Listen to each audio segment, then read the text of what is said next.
나주 혁신도시 산학연 클러스터와 관련한 기획보도 오늘은 마지막 순서입니다.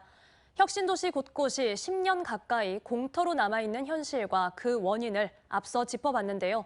이번엔 지금까지 어떤 논의가 어디까지 이뤄졌는지 또 문제를 해결할 방법은 없는 건지 알아봤습니다. 공공기관 2차 이전을 위해서라도 반드시 대책이 필요해 보입니다. 한 걸음 더 집중 취재 김초롱 기자의 보도입니다. 지난 2012년 대구를 시작으로 한 전국 혁신도시 산학연 클러스터의 기업 유치 실적은 전반적으로 부진합니다. 전국 10개 혁신도시의 클러스터 용지 분양률은 약 70%지만 이 중 실제 기업 등이 입주한 용지는 절반도 되지 않습니다. 지난해 국토연구원은 혁신도시의 기업 유치 실적이 미흡하다고 지적했습니다. 해결책으로는 오랫동안 개발하지 않는 부지를 매각하는 방안 등이 제시됐습니다. 올해 1월 국회에선 부지 양도와 관련한 법안 개정안도 발의됐습니다. 현재 혁신도시법에는 클러스터 부지의 양도 가격이 이렇게 제한돼 있습니다. 그런데 이번에 발의된 개정안을 보면 그 기간을 10년 이내로 정하고 있는데요. 10년이 지나면 가격 제한을 하지 않겠다는 겁니다.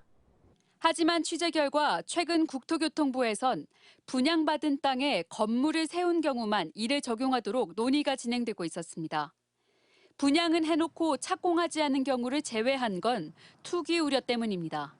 그 주변에 이제 아파트가 다 들은 상황이고 이러면 그 시세가 생기는데 실제 땅에 대해서 뭐 어떤 행위도 안 하고 10년 뒤에 이제 파는 거고 건축을 지어서 이제 직접 운영할 사람은 그 차이만큼의 이제 부담이 생기는 거죠.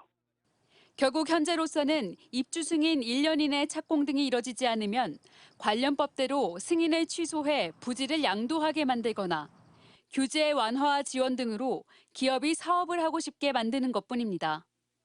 이를 위해 국토부는 최근 3년간 나주 혁신도시에 있는 기업에 사무실 임차료 등 20억 원을 지원했다고 밝혔습니다. 하지만 공공기관 2차 이전 대상이 500개 이상일 것으로 예상되는 만큼 지금 상황을 돌파하기 위한 적극적인 법안 마련 등 대책이 절실한 시점입니다. MBC 뉴스 김초롱입니다. 언제 어디서나 내 손 안의 뉴스. 광주 MBC 뉴스 유튜브 구독으로 함께하세요.